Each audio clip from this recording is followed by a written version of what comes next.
Graças te dou por tudo que me deste. Primeiro a salvação em meu Jesus. Graças te dou por tudo que fizeste.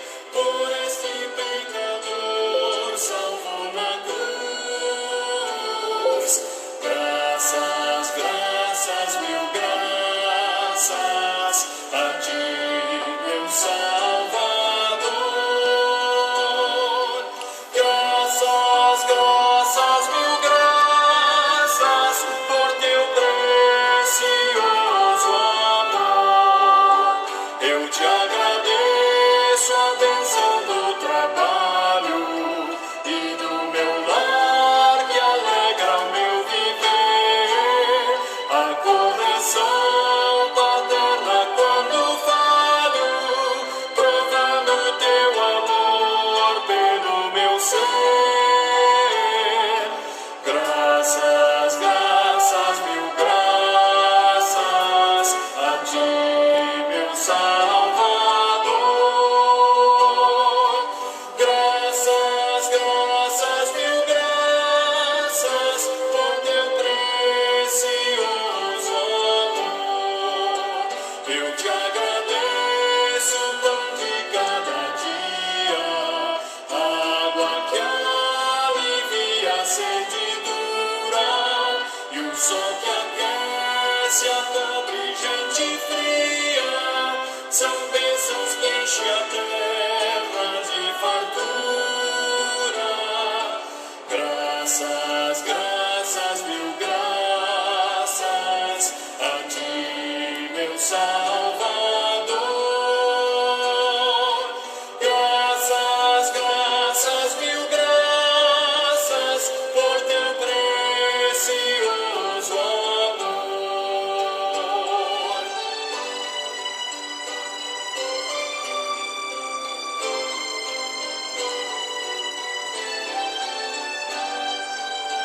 Eu te agradeço, ó Pai, os meus amigos e os inimigos também te agradeço. Sou grato por vitórias em perigos e outras bênçãos que eu não mereço. Graças, graças, mil graças a ti, meu Salvador. Graças, graças, mil graças por teu precioso amor. Amém.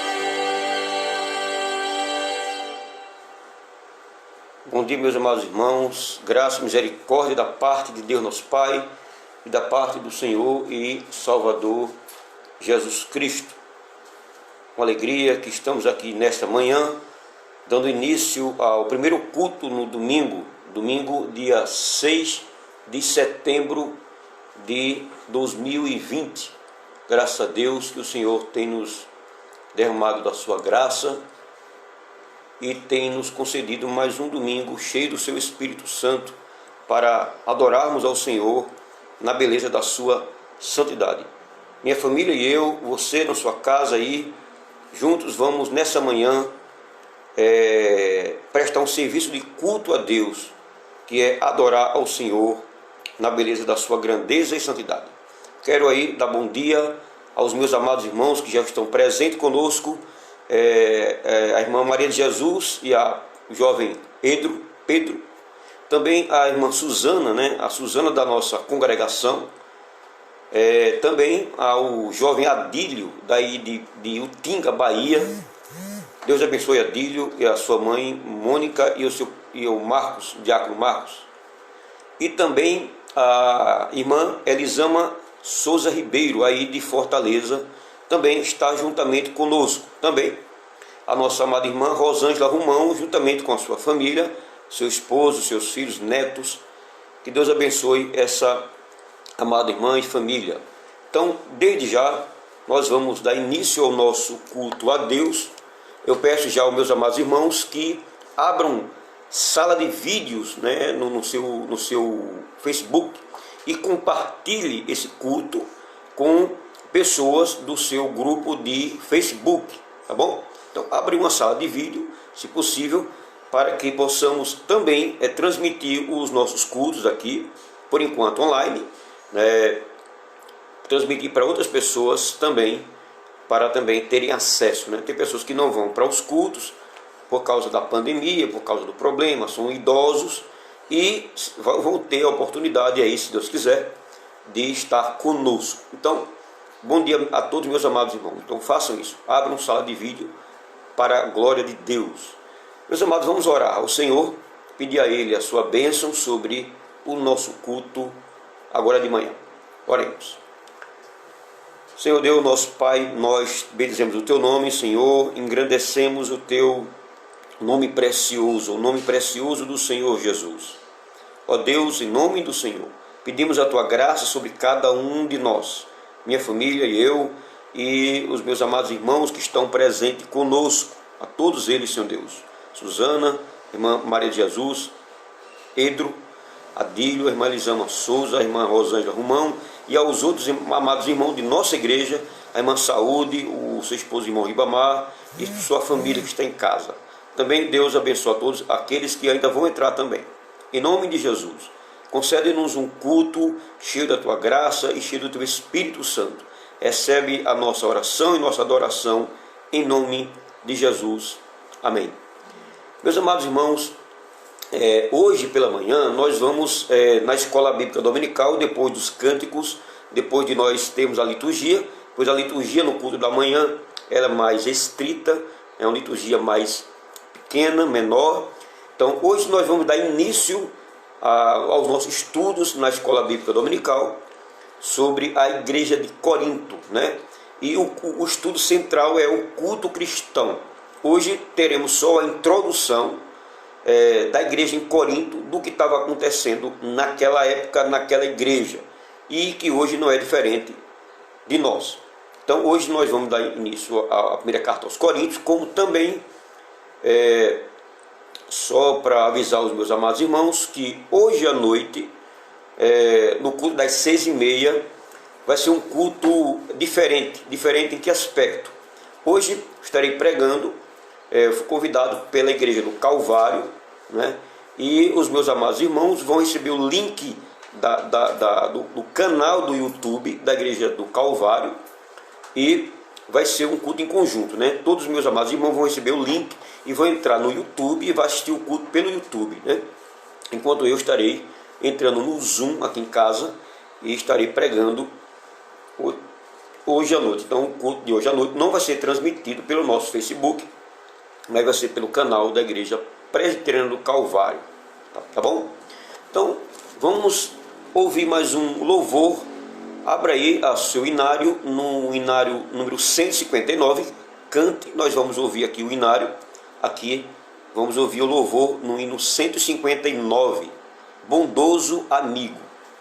Ouçamos o louvor.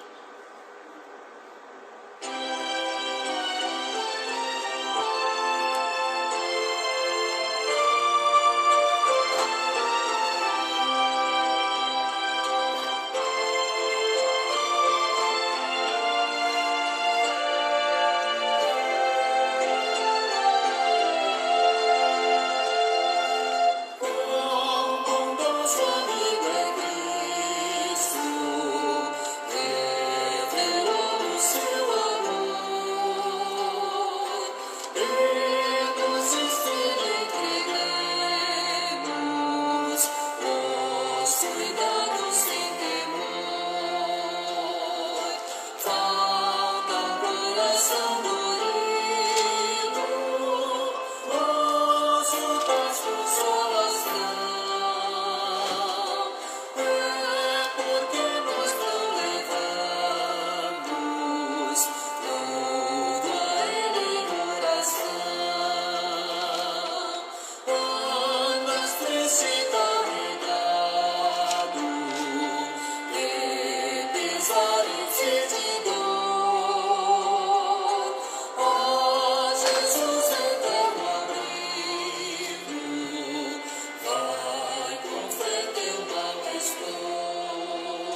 paz terás no coração.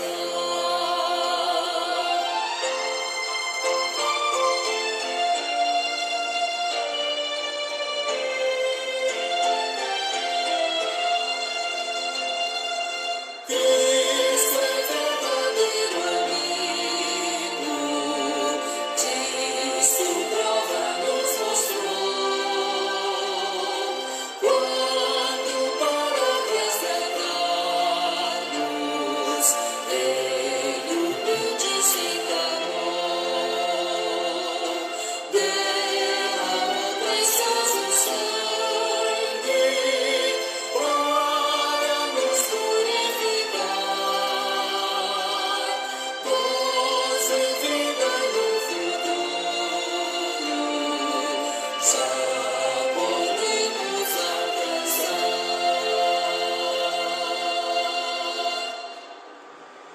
Louvado seja Deus, meus amados, acabamos de ouvir esse belo louvor no hino 159, Bondoso Amigo. Vamos abrir a palavra de Deus aqui no Salmo de número 32 e vamos fazer uma oração pelos nossos pecados. Vamos ler o texto do Salmo 32 e em seguida nós vamos fazer a oração de confissão de pecado.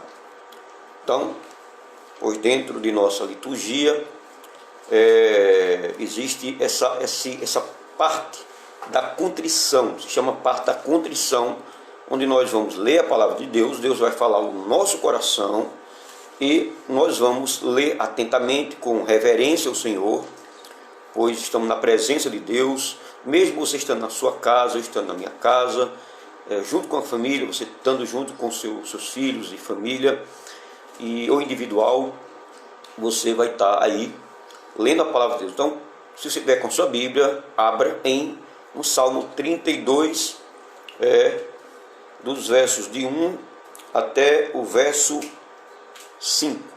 Salmo 32, de 1 a 5, assim diz a palavra do Senhor. De Davi, salmo didático. Bem-aventurado aquele cuja iniquidade é perdoada e cujo pecado é coberto. Bem-aventurado o homem a quem o Senhor não atribui iniquidade e em cujo espírito não há dolo. Dolo aqui é pecado, né? É iniquidade.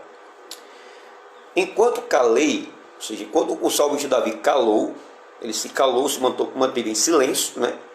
Enquanto calei, os meus pecados envelheceram os meus ossos, pelos meus constantes gemidos todo dia. Porque a tua mão, ou seja, a mão de Deus, pesava dia e noite sobre Davi. Ele fala sobre mim e o meu vigor, né? Ou seja, a força de Davi, o meu vigor, se tornou em sequidão de estio. Agora veja agora o versículo 5. Confessei-te o meu pecado e a minha iniquidade não mais ocultei. Disse, confessarei ao Senhor as minhas transgressões e tu perdoaste a iniquidade do meu pecado. Então, está aqui esse texto maravilhoso que trata acerca da felicidade daquele que recebe, ou daquele a quem recebe o perdão. Então, com base nesse texto, nós vamos orar ao Senhor. Pedir a Ele a sua bênção sobre a bênção do perdão. Vamos orar ao Senhor. E em seguida nós vamos ouvir mais um louvor por título Nome Precioso. Nome Precioso. E é no nome precioso que nós vamos orar a Deus pedindo perdão por nossos pecados. Oremos. Senhor Deus amado, Deus eterno, Deus santo, acabamos de ler a Tua palavra, Senhor, nessa manhã, que fala da experiência de Davi ao ter transgredido a Tua lei, e o mesmo foi confrontado lá pelo profeta Natã, onde ele viu que pecou contra Deus e contra o seu próximo, e daí ele caiu arrependido, envergonhado, mas confiante de que o Senhor é fiel e justo para perdoar os pecados. Assim, Deus, nós aprendemos quando lemos a Tua palavra o quão profundo é os nossos pecados, o quão odiosos são os nossos pecados, mas o quão profundo é o teu amor em perdoar, quão profundo é a tua misericórdia em perdoar os nossos pecados, nossos dolos, as nossas iniquidades e transgressões. Ó Senhor, em nome de Jesus, pedimos a tua bênção, a bênção do perdão, do renovo em nossos corações e mentes. Ó Deus, nos faz sentir perdoados, nos faz sentir leves, nos faz sentir renovados nessa manhã, com base na tua própria misericórdia. Pedimos, Senhor, que o zelo que tu tem no teu nome, que tu possa perdoar os nossos pecados, por amor de ti mesmo, Senhor. E em nome de Jesus é que nós estamos clamando a ti, que tu perdoe os nossos pecados, pecados cometidos durante essa semana, pecados não confessados, pecados por pensamentos, palavras, ações e obras, pecados de omissão e pecados por comissão. Deus, em nome de Jesus, pedimos a tua bênção, a bênção do perdão, desde já acreditando nas tuas promessas, com base na tua própria palavra que diz: se nós confessarmos a ti os nossos pecados, tu és fiel e justo para nos perdoar os pecados e nos purificar de toda injustiça. É com base na tua promessa que nós acreditamos em nosso perdão, vindo da tua parte. Em nome de Jesus. Amém. Meus amados irmãos, vamos agora ouvir o hino 164 do nosso inário.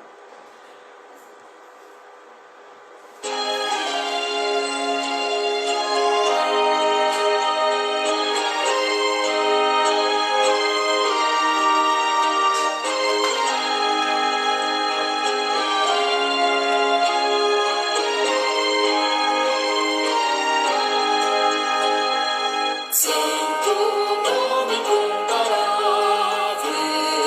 de Jesus amado Deus, Rei dos reis, Senhor eterno, Deus na terra, Deus nos céus, nome bom dos da fé, a esperança do porvir, nome bom. A esperança do porvir, levado contigo nome de Jesus o Salvador. Este nome dá conforto, hoje, sempre, onde for, nome bom dos da fé, a esperança do porvir, nome bom dos da fé, a esperança do porvir.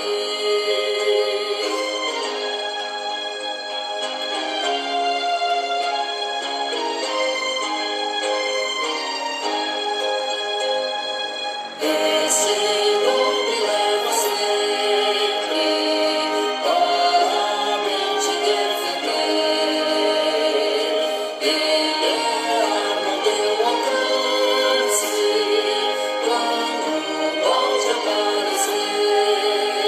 Nome bom dos da fé, a esperança do porvir, nome bom dos da fé, a esperança do porvir.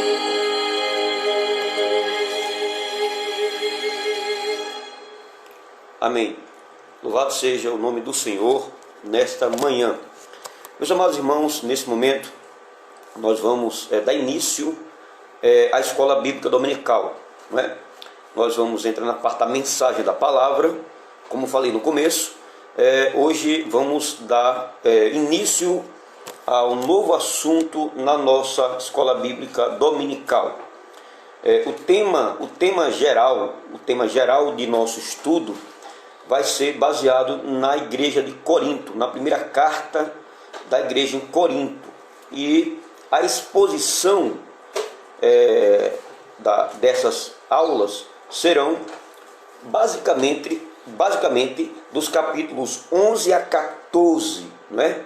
Hoje é uma introdução. Hoje eu estarei falando acerca da igreja de Corinto, né? Da igreja de Corinto, a aula 1, né? Nós vamos ter 17 aulas, né? Então, o domingo que vem nós vamos trabalhar acerca dos problemas do culto em Corinto, né? Depois vamos ter a abordagem do apóstolo Paulo aos problemas de Corinto. Vamos ver sobre os profetas. Vamos estudar sobre profetisas e véu, bêbados na ceia, Cristo é o centro do culto. Vamos ter 17 aulas com base na igreja de Corinto. Basicamente aí os capítulos 11 a 14. Hoje será a introdução e hoje vamos tratar sobre a igreja em Corinto, né? Vamos abrir a palavra de Deus, né? Quero dar bom dia a Jó Silva, que Deus abençoe. Josia Franco, servo de Deus, lá do CPO. Bom dia a todos vocês, a todos. Que Deus nos conceda nessa parte agora edificação e crescimento. Então, desde já abra sua Bíblia em 1 Coríntios, capítulo 1. E nós vamos ler do verso 1 até o verso 7. O foco vai ser capítulo 6 e 7. Mas nós vamos ler 1 Coríntios, capítulo 1, do versículo 1 até o versículo 7. Diz assim a palavra do Senhor. Paulo, chamado pela vontade de Deus, né? Paulo, chamado pela vontade de Deus, o apóstolo Paulo aqui, chamado pela vontade de Deus para ser apóstolo de Jesus Cristo, e o irmão Sóstenes. A igreja de Deus que está em Corinto, aos santificados em Cristo Jesus, chamados para ser santos, com todos que em todo lugar invocam o nome de nosso Senhor Jesus Cristo, Senhor deles e nosso. Graças a vós outros e pais da parte de Deus nosso Pai e do Senhor Jesus Cristo. Versículo 4 diz assim: sempre dou graças ao meu Deus a vosso respeito, a propósito da sua graça que vos foi dada em Cristo Jesus, porque em tudo fostes enriquecidos nele, ou seja, em Cristo, e em toda a palavra e em todo o conhecimento, assim como o testemunho de Cristo tem sido confirmado em vós, de maneira que não vos falte nenhum dom, aguardando vós a revelação de nosso Senhor Jesus Cristo. Então, basicamente eu vou me deter nessa manhã dos versículos 5, 6 e 7, tá bom? Dos versículos 5, 6 e 7. Então, vamos fazer uma introdução. Hoje é a introdução do assunto, ok? Então, em nosso estudo, em nossa introdução, ou nesse curso aqui, porque não deixa de ser um curso, em nosso curso de nossa Escola Bíblica Dominical, acerca do culto cristão, pois nós vamos tratar acerca do culto cristão, é o tema geral, não é? Muito do que é dito nas aulas tem como pano de fundo o impacto do movimento pentecostal no culto das igrejas evangélicas. O que eu vou falar agora, nessa manhã, como parte da introdução, não é uma crítica às igrejas pentecostais, mas é uma introdução geral acerca do que aconteceu no século XX e no século XXI, acerca do movimento pentecostal. Isso é uma introdução para nós entrarmos acerca da igreja de Corinto. Então, e não é para menos, né? O movimento pentecostal, surgido no início do século XX, ele foi apenas o início de um movimento ainda maior que se estendeu através deste século e que, com certeza, entrou no século XXI como uma das maiores influências nas igrejas cristãs protestantes do mundo todo, não é?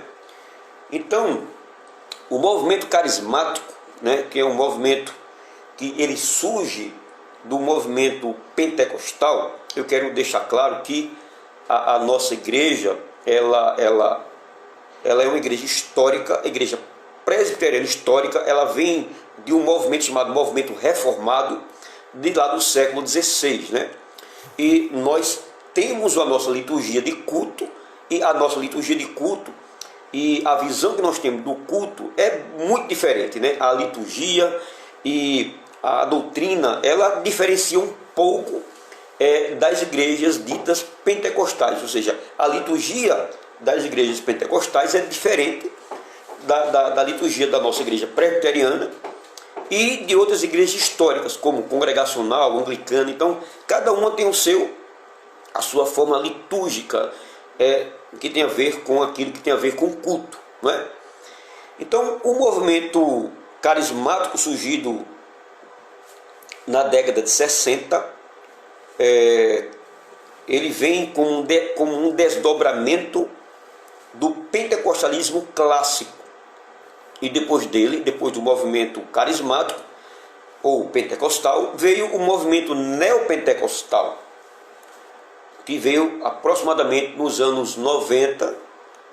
Não somente esse movimento deram muita ênfase ao sobrenaturalismo, ou seja, são movimentos que dão ênfase ao sobrenatural, não é? Cristão. Movimento que sempre existiu à margem do cristianismo histórico, né? Como fizeram dele a maior corrente dentro do protestantismo mundial e uma influência poderosa dentro da própria Igreja Católica Romana. Então, o que isso quer dizer? É que o movimento pentecostal hoje, desde o século XX até o século XXI, eles dão muita ênfase ao sobrenatural, algo que não acontecia, né, dentro ou no meio, ou em pleno século XVI, que foi onde houve a efervescência, o crescimento e a reforma protestante, bem como também as igrejas do século I também não davam muita ênfase ao sobrenatural, embora existia naquelas igrejas, especialmente na igreja de Corinto, existia curas, revelações, dons extraordinários, não é? Mas vamos dar prosseguimento para nós entendermos aquilo que nós queremos dizer nesta manhã.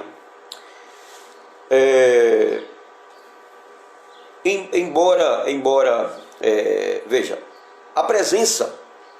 embora da presença do pentecostalismo em todas as suas variadas formas e expressões, se faz sentir que nas igrejas evangélicas brasileiras, ora pelo desafio apresentado à doutrina e às experiências cristãs, historicamente entendidas, ora pelo seu conceito de culto. Então, as expressões, o modo de ver o culto, o modo pentecostal de ver culto, de ver as manifestações, dons, é muito diferente das igrejas históricas, e parte das igrejas pentecostais, elas que hoje existem, que eu não vou citar nome aqui, elas foram influenciadas pelo movimento pentecostal clássico. Aí daí veio o movimento carismático e agora o movimento neopentecostal. Embora muitas igrejas evangélicas não se deixaram convencer pelas doutrinas, elas absorveram o modo de culto pentecostal. Ou seja, quem já frequentou, eu já vim de igrejas pentecostais, eles dão muita ênfase à questão do falar em línguas no pleno culto, né, em culto, o falar em línguas como sendo parte integral do culto evangélico, né? E tudo isso ganhou uma proeminência, ganhou um destaque maior nos meios evangélicos durante as décadas de 60 e 70, esse movimento. O pentecostalismo, ele agora tem dado lugar ao que Peter Wagner, ele é um conhecido professor da Escola de Missões do Seminário de Fuller. Ele chamou de a terceira onda do Espírito. O que é isso? Eu vou começar explicando o que significa a primeira onda. Ele vai explicar as três ondas aqui, que tem a ver com o movimento pentecostal. E se iniciou ali entre a década de 60 e 70. Veja só, a primeira onda, segundo Wagner, foi o surgimento do movimento pentecostal clássico, no início do século, né? Com o aparecimento, aí ele vai citar aqui, da Assembleia de Deus e de outras denominações pentecostais que hoje já adquiriram forma própria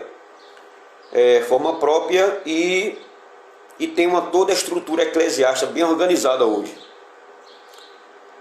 Depois de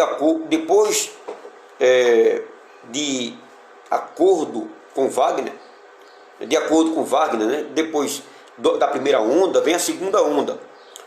A segunda onda do Espírito é chamado de um movimento carismático dos anos 60 e 70, que atingiu as igrejas tradicionais. Veja, na década de 60 e 70 veio a segunda onda, mas a primeira onda já aconteceu no século XX, entre os anos 1900 e pouco ali, né? Saindo do ano 1800 para o ano 1900.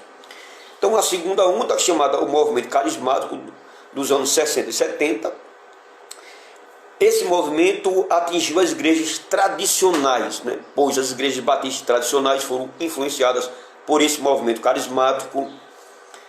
E o movimento enfatizava qual era a ênfase. Qual era a ênfase desse movimento carismático? A ênfase era especialmente sobre o batismo com o Espírito Santo, como sendo uma segunda bênção, né? E o falar em línguas como evidência desse batismo. É isso que eles ensinam, tá bom? Nós presbiterianos, nós entendemos diferente acerca disso, não é? Nós temos um entendimento diferente acerca do batismo com o Espírito Santo, e nós temos um entendimento bíblico, um entendimento acerca do que significa a questão do falar em línguas, ok? Isso aí que eu estou falando não é criticando, só lembrando, eu não estou criticando o movimento pentecostal, eu estou fazendo um apanhado histórico do que significa o pentecostalismo, em detrimento das igrejas históricas, ok? Não é uma crítica, é só uma explicação histórica aqui. Então, como eu falei, as ênfases desse movimento, são baseadas no batismo com o Espírito Santo, seguido do batismo do falar em línguas. Agora vem o Peter Wagner, ele cita a terceira onda. A terceira onda aqui que é o maior de todos os avivamentos, segundo ele, que já houve nesse século. E segundo ele, está varrendo o mundo todo. A ênfase da terceira onda pentecostal, a ênfase aqui desse movimento são as curas, revelações, palavras de conhecimento, profecias, milagres e reações físicas supostas, supostas à presença de Deus nos cultos. São isso que eles dão ênfase, ok? Dão ênfase. Então, observando todo esse movimento, surgiram várias e novas denominações que vêm do neopentecostalismo. Como eu falei, a terceira onda é chamada de neopentecostal. Eles dão ênfase em curas, revelações, profecias, milagres e reações físicas da presença de Deus no culto, segundo a visão deles. Então, na terceira onda surgiram várias denominações, como, por exemplo, a igreja de Vinearte, né? Igreja de Vinearte, e também conhecida como a Comunhão da Vinha. Também surgiram as igrejas liderada lá pelo John Weed, como também a Igreja Universal do Reino de Deus, fundada pelo líder Edir Macedo, bem como dezenas de comunidades independentes e inúmeros movimentos centralizados na teologia de batalha espiritual, na teologia da prosperidade e na experiência espiritual miraculosa. Então, esses movimentos, eles dão ênfase a essas coisas aí, tá bom? Então, e só para diferenciar, as igrejas históricas, a ênfase delas não são, embora nós cremos em curas, Nós cremos que Deus pode, por meio da sua palavra, nos revelar a sua vontade, mas a ênfase desses movimentos, a ênfase direta é sobre curas, revelações, profecias, sonhos, que eles acreditam e dão muita ênfase. Diante do avanço desses movimentos, diante do avanço desses movimentos que enfatizam o sobrenatural, ou seja, o sobrenatural, o miraculoso, o extraordinário, muitos evangélicos têm ficado confusos e perplexos. E é preciso que tenhamos critérios seguros para entender o que está acontecendo aqui, ter equilíbrio aqui. Daí o oferecimento desse curso, né? Por isso que nós vamos estudar durante esse tempo, essa temporada, sobre o culto cristão, né? E com base na igreja de Corinto. Como eu falei, os estudos que nós vamos ter a partir de hoje é baseado nos capítulos 11 a 14 da primeira carta do apóstolo Paulo aos Coríntios. Então é preciso que nós tenhamos um critério bíblico com base na palavra de Deus. Por que estudar? Por que estudar a igreja de Corinto? Porque nós devemos estudar a igreja de Corinto. Eu vou dar algumas razões aqui pelos quais nós devemos estudar 1 Coríntios. As práticas e ênfases do culto de linha pentecostal, adotado por muitas igrejas no Brasil e no mundo, não apresentam, na verdade, um desafio novo à liturgia do cristianismo. Pois, já no século I, lá na época do apóstolo Paulo, o apóstolo teve que lidar com um fenômeno semelhante ao que está acontecendo hoje. Esse movimento semelhante, esse fenômeno semelhante que havia acontecido numa das igrejas que havia sido fundado na Ásia, ou seja, a igreja de Corinto. Paulo, na sua época, ele teve esse desafio na igreja de Corinto. Ele teve que escrever uma carta para responder algumas questões. E os problemas aparecidos no culto daquela igreja, na igreja de Corinto, cuja fundação e desenvolvimento encontramos relatados no capítulo 18 de Atos e nas duas cartas de Paulo que ele escreveu a essa comunidade. Então, a igreja de Corinto, ela surgiu ali. Se você ler Atos 18, a igreja de Corinto, ela surgiu ali. Se você ler o capítulo 18, está lá. E se você ler a primeira e segunda carta aos Coríntios, Paulo ele está escrevendo a uma igreja muito problemática, né? Ele teve que corrigir muitas coisas que estavam acontecendo nessa igreja. E essas correções com relação ao culto, você vai ver, se você estudar capítulo 11, 12, 13 e 14 da primeira carta aos Coríntios.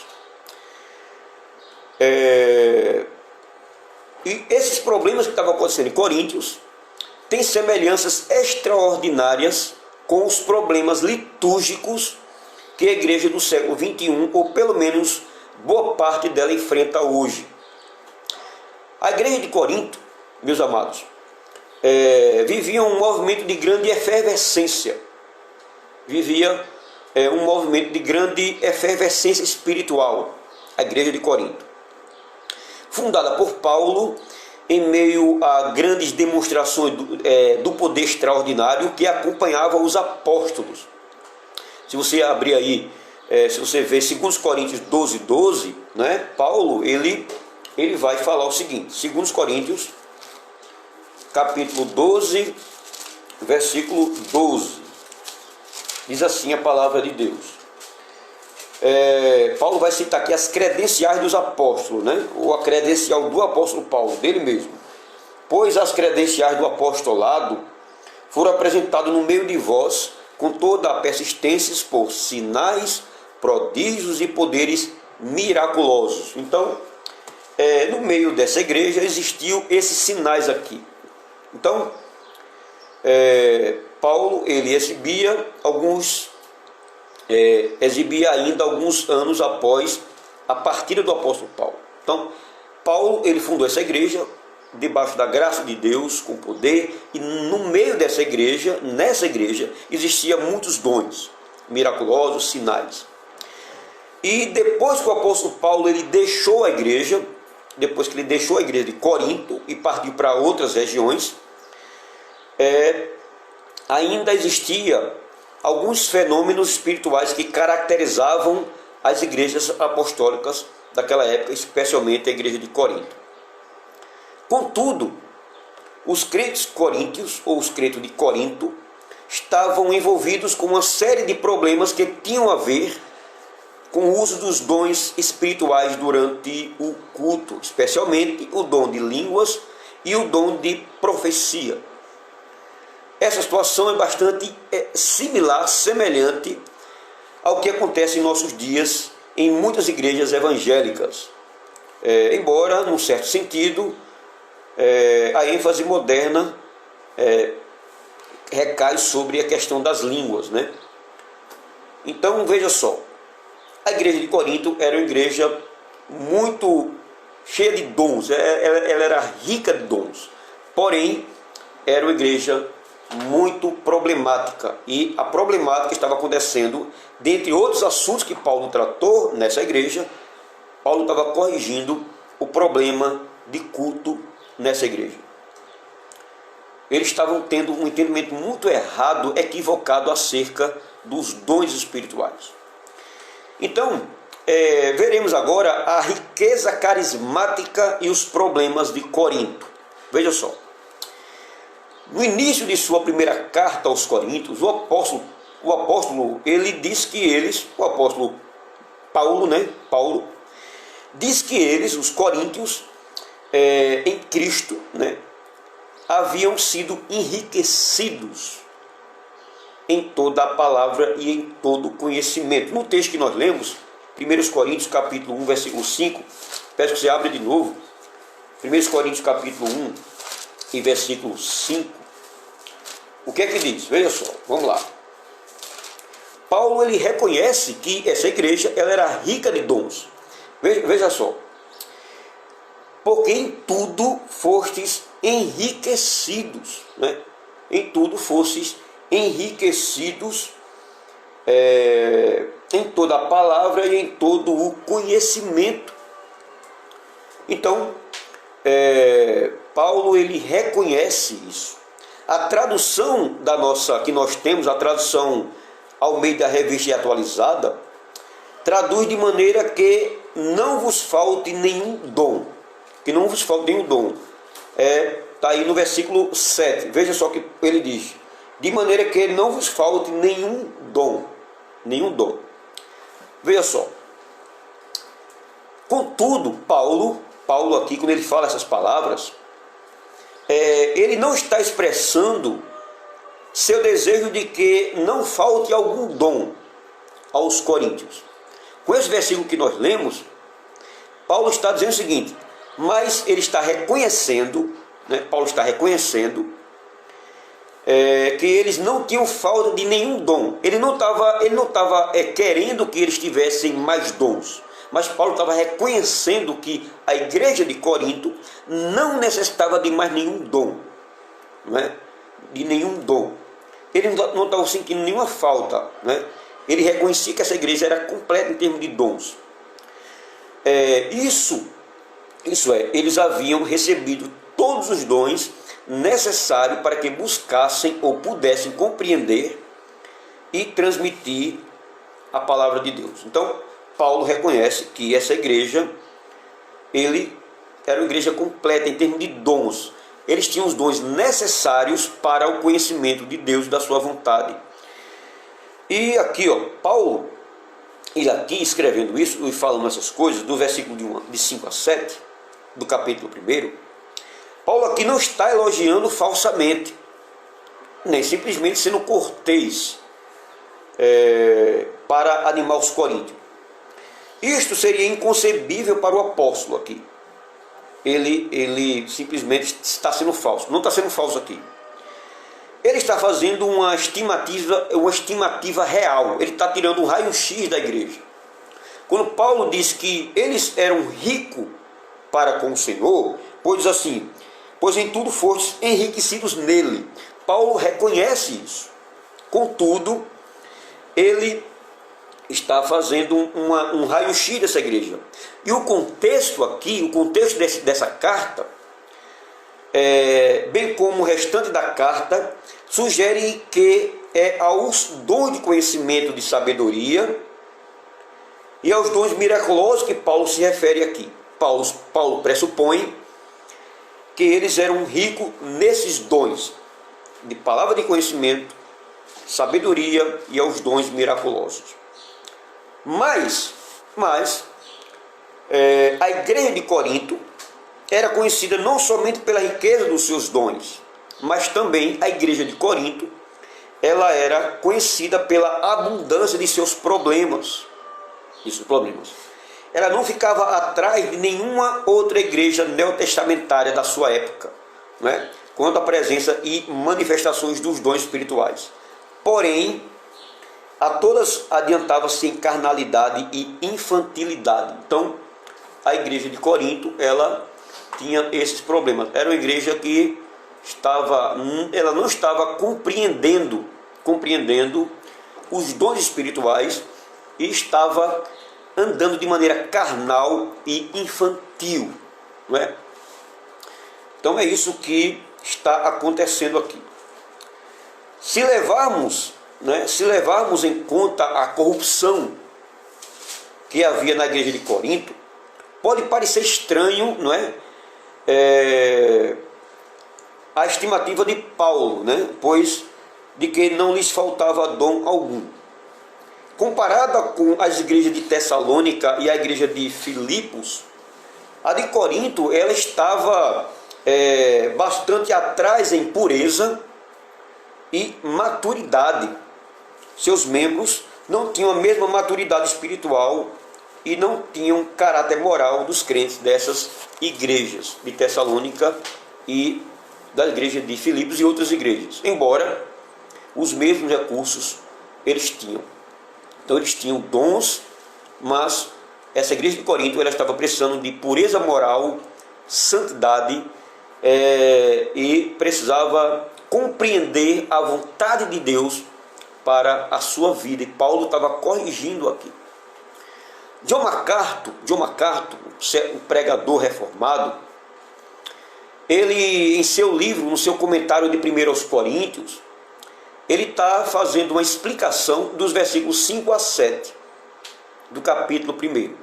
Ele diz o seguinte: ele diz que o apóstolo estava falando na provisão de Deus e não do uso desta provisão por parte dos coríntios.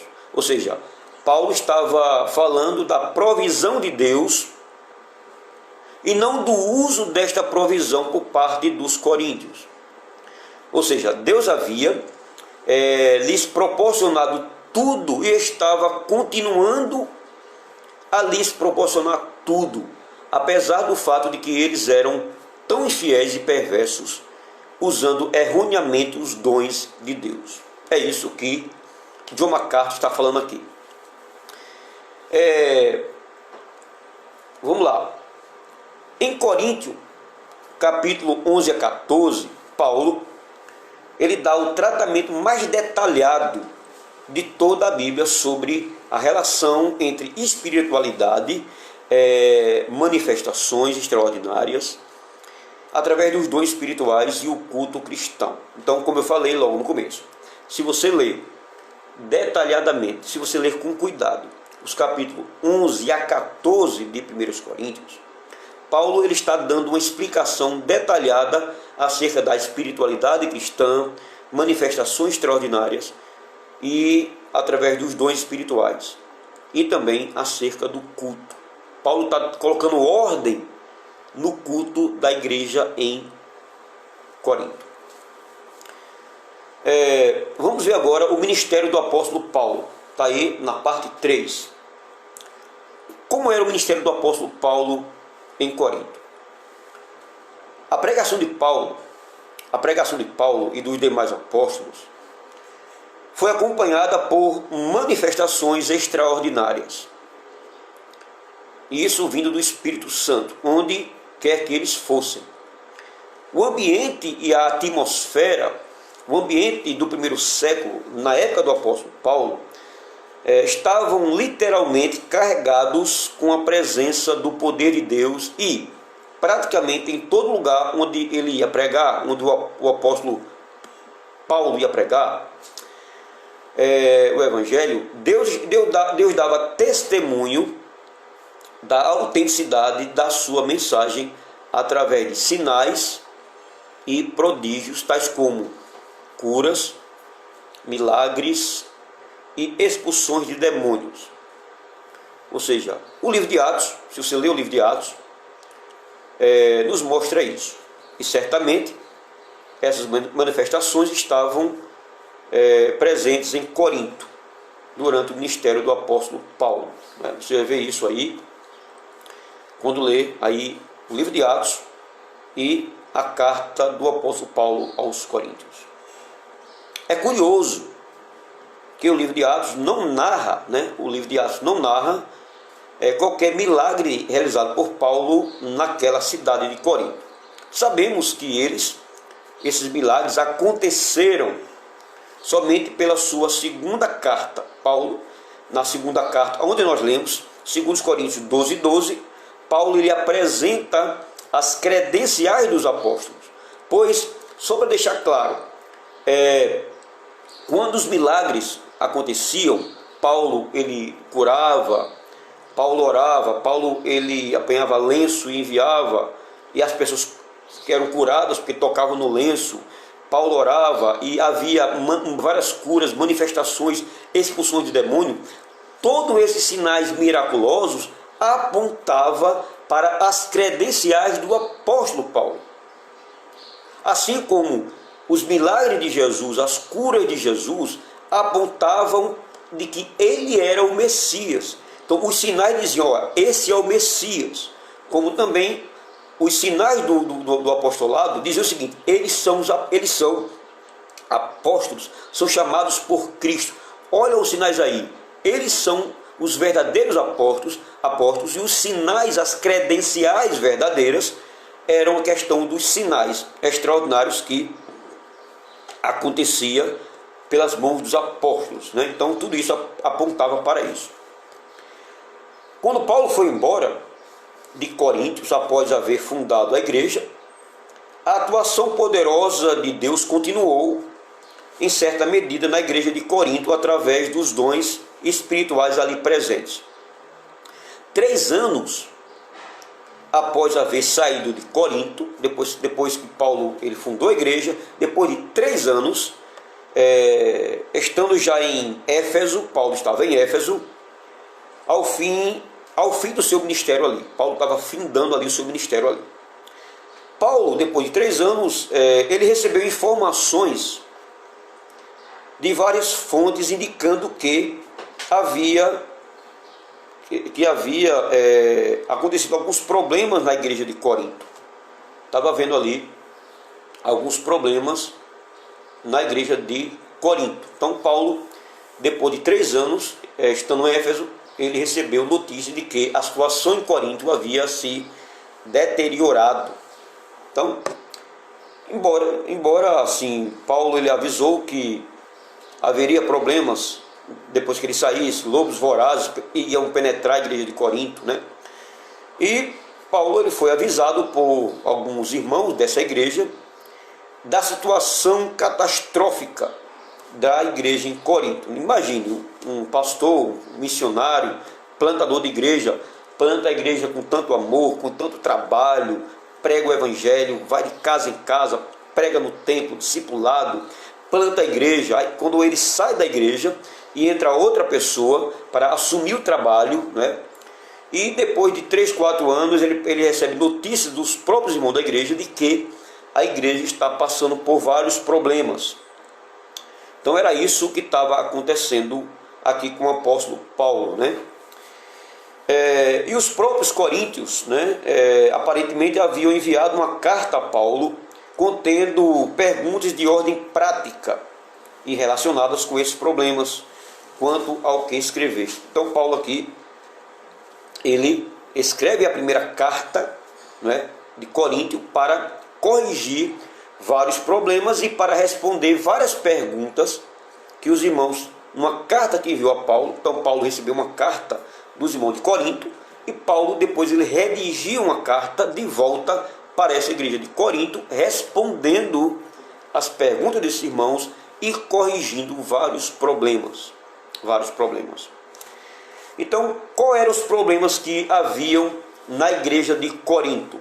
Por exemplo, o primeiro problema que Paulo ele tenta corrigir na primeira carta aos Coríntios é divisões na igreja, que vai dos capítulos 1 a 4 da primeira carta aos Coríntios. Então, essa igreja estava tendo problema de divisões. Por exemplo, uns diziam: eu sou de Paulo, eu participo do grupo do apóstolo Paulo.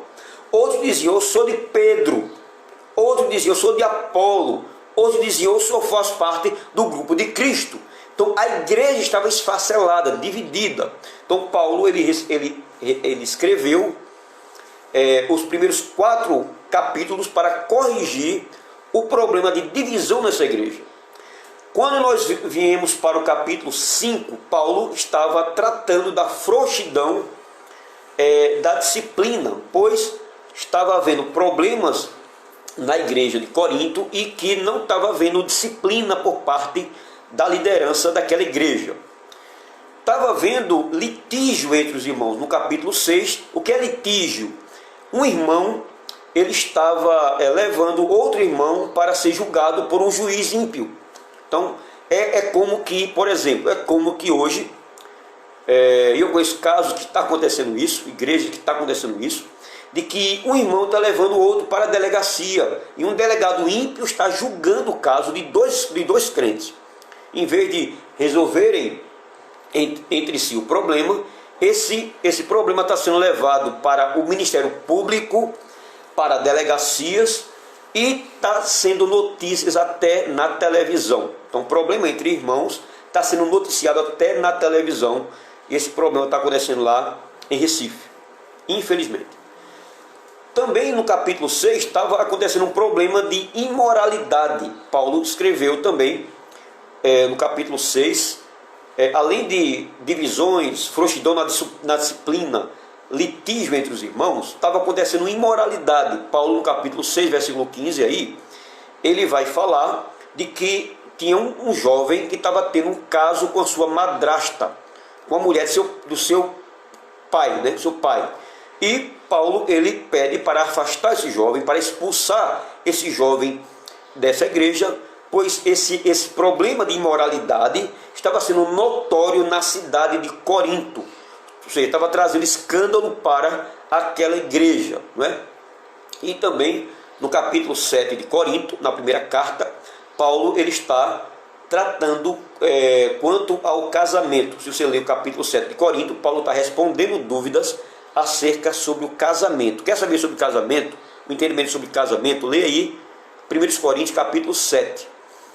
Do capítulo 8, né, o capítulo 8 até o capítulo 10 da primeira carta aos Coríntios, Paulo está tratando acerca de comida sacrificada a ídolos. Ele está tratando dos irmãos fracos da igreja de Corinto e dos irmãos fortes da igreja de Corinto, pois os fracos, eles se visse alguém comendo uma carne sacrificada, vamos dizer assim, alguém comesse, e poderia trazer escândalo para os fracos. Então tinha os fracos e tinha os fortes, né? E também dos capítulos 15 a 12, Paulo ele está tratando acerca sobre a heresia, está tratando da heresia sobre a ressurreição, né? Sobre a ressurreição. Capítulo 15, versículo 12, ele está tratando aqui acerca corrigindo acerca da ressurreição. Tinha um grupo lá que não estava acreditando na ressurreição, provavelmente era um grupo influenciado pelos saduceus, porque os saduceus eles não acreditavam na ressurreição.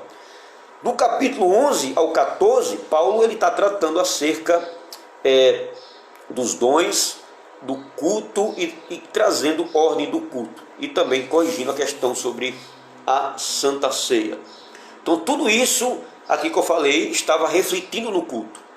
Todos esses problemas de divisão, litígio, frouxidão na disciplina, imoralidade, questão sobre o casamento, heresia sobre a ressurreição em fracos e fortes.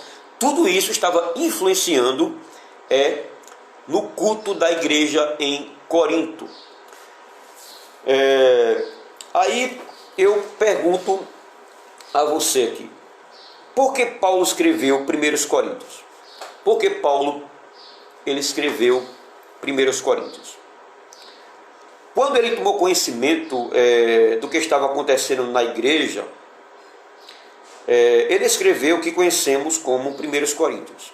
Né? E o objetivo de Paulo, ao escrever a carta aos Coríntios, ele tinha um objetivo, era responder os questionamentos e tirar a dúvida de alguns irmãos dessa amada igreja. Então, o primeiro objetivo era restabelecer a unidade na igreja, pois a igreja estava dividida. Então, o objetivo primeiro de Paulo, ao escrever a carta aos Coríntios, era restabelecer a unidade da igreja. Unidade compreende restabelecer a comunhão. Ok? Então a igreja estava dividida.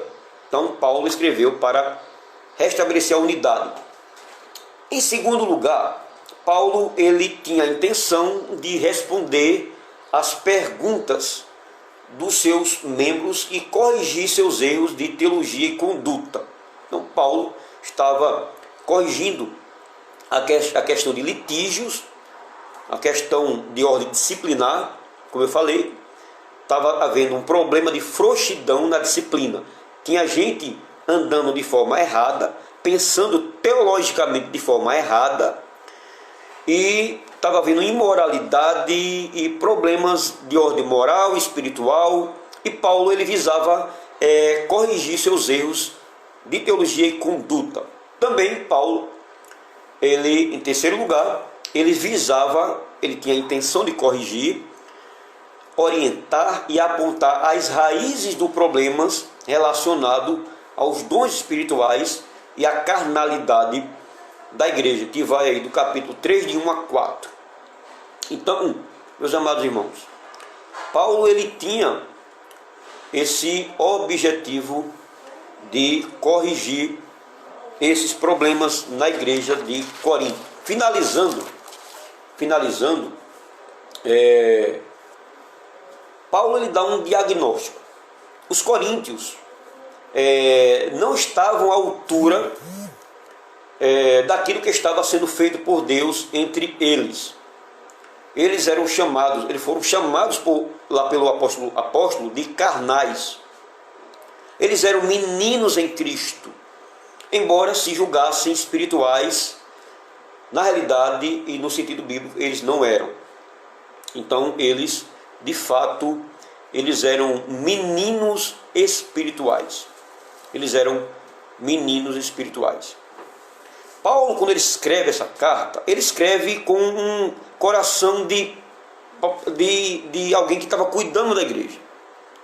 Paulo estava escrevendo essa carta de maneira pastoral, de maneira apostólica, colocando a doutrina bíblica que servirá de balizamento, de orientação, de critério para aquela hora de crise e de confusão. Paulo apresenta princípios pelos quais os coríntios poderiam avaliar a genuinidade das manifestações e determinar a forma como usá-las e organizar esse uso nos cultos. Então, nas aulas seguintes, nas próximas aulas, abordaremos o ensino de Paulo, do apóstolo, que certamente servirá de orientação segura aos que, nos dias de hoje, desejam oferecer a Deus um culto em espírito e em verdade. Eu quero refletir com vocês com 3 perguntas interessantes para finalizar o nosso estudo de hoje. O que você considera um culto realmente espiritual? Para você, o que é um culto espiritual? Segundo, o que você está contente com o culto espiritual que você tem oferecido a Deus na igreja? Você acha que o culto que você está prestando a Deus é um culto que está agradando a Deus? Porque culto não é só aquilo que nós apresentamos no momento da adoração. A nossa vida é uma vida de culto, deve ser uma vida de culto. Embora nós somos limitados e pecadores, falhos, mas a nossa vida tem que ser uma vida de culto. O que nós prestamos de serviço de culto no dia de domingo e no dia de semana é consequência daquilo que nós somos durante o dia a dia. A nossa vida deve ser uma vida de culto. E no momento do culto solene, apenas expressamos aquilo que nós somos e aquilo que nós oferecemos a Deus. Não em nosso próprio nome, mas no nome de Jesus. A terceira e última pergunta estou disposto a buscar a maneira bíblica e correta de adorar a Deus, ainda que isso signifique mudar meus conceitos e práticas? Então, que você e eu possamos refletir acerca disso, que nós possamos, em Cristo Jesus, pensar acerca disso. Pense nessas perguntas e que Deus nos abençoe. A próxima aula, a nossa próxima aula, domingo que vem, domingo pela manhã, vamos tratar acerca, deixa eu ver aqui, o tema de domingo que vem, deixa eu ver aqui no slide, pronto. Domingo que vem o tema é os problemas do culto em Corinto. Nós vamos tratar dos problemas do culto na igreja de Corinto. Que Deus nos abençoe, que Deus aplique essas verdades que nós ouvimos hoje ao seu coração. Então, esse é só o comecinho, é só o aperitivo do que vem por aí. Nós vamos aprender muita coisa com essa igreja de Corinto. Com os erros dela, nós vamos aprender muitas coisas para que nós não venhamos a viver os mesmos erros da igreja. Nós devemos aprender com os erros da igreja de Corinto. E Paulo teve a propriedade de corrigir com todo amor, de maneira pastoral. Então vamos orar nesse momento ao Senhor. E não sei se os irmãos têm condições de colocar seus pedidos de oração. Se não colocarem, nós vamos orar. Vamos orar agora agradecendo a Deus pelo culto pela manhã. Só avisando aos meus amados irmãos, no culto da noite vai ser um culto diferente. Diferente em que aspecto? No culto da noite, os irmãos vão receber o link da igreja presbiteriana do Calvário. Eu vou pregar usando o Zoom, vou entrar pelo Zoom, mas os irmãos vão ter a chance e a oportunidade de assistir o culto pelo YouTube, pelo canal do YouTube da igreja presbiteriana do Calvário. Então os irmãos vão receber nos seus WhatsApp o link da igreja, o link do canal do YouTube. Então hoje às 6h30 da noite vamos ter o nosso culto bíblico e vai ser a junção da igreja do Calvário com a congregação presbiteriana do Morro da Esperança, e os meus amados irmãos são convidados, a irmã Elisama Ribeiro e todos os meus amados irmãos que estão aí estão sendo convidados, além dos membros e congregados da nossa igreja, os visitantes que sempre estão conosco estão convidados, assim como os irmãos aí, irmão Adílio, ou a irmã Elisama Ribeiro e os demais. Vamos orar nesse momento. Senhor Deus, nosso Pai, nós te louvamos e já te agradecemos. Muito obrigado por mais um dia de culto na tua presença. Muito obrigado, Senhor, pelo assunto que foi abordado nessa manhã. Abençoa os nossos estudos na carta às igrejas de Corinto, nos ajuda, nos abençoa a entender e a nos corrigir diante de tudo aquilo que aconteceu com essa igreja. Ó Deus, usa também as correções para corrigir a nossa visão de culto, o que significa o culto, e ajuda-nos a entender essa carta que é tão rica em conhecimento, tão rica em aprendizagem, pois ela foi escrita lá pelo teu servo, inspirada pelo Espírito Santo. Pai eterno, nos dá uma manhã tranquila, um começo de tarde, um domingo abençoado na tua presença, em nome do Senhor Jesus Cristo. Amém. Meus amados irmãos, hoje os irmãos sentiram a falta das meninas cantando, pois elas hoje estão, vamos dizer, descansando hoje, e nós apenas cantamos o inário. Hoje à noite também, possivelmente, elas não vão louvar, o grupo musical aqui, as meninas cantando, não vão cantar hoje à noite, pois nós vamos seguir a liturgia da igreja do Calvário. Então, a irmã Suzana, ela colocou o pedido de oração, né? Nós vamos orar por esse pedido. Os irmãos anotem esse pedido aí de oração. Ela diz assim: peço oração pela minha família e pela minha vida espiritual, que o Senhor Jesus possa a cada dia nos abençoar, nossas vidas e aos irmãos da nossa congregação. Deus abençoe a Suzana. Vamos orar sim por esse pedido, sim, com certeza. Os irmãos gravem aí esse pedido de oração da irmã Suzana. Deus abençoe a irmã Rosângela Romão. Deus abençoe a João Fernandes, que entrou. Glaucio Alves, que Deus abençoe Glaucio de Recife. Deus também abençoe a irmã Maria Saúde, a irmã Saúde, o irmão Ribamar e sua família. A irmã Maria de Jesus, Pedro. Que Deus abençoe a irmã Elisama Souza Ribeiro. Que Deus abençoe o irmão Adílio, né, da Ilhutinga, Bahia. E a todos meus amados irmãos. Deus abençoe. Que Deus conceda um bom domingo na presença dele. Até a noite, em nome de Jesus.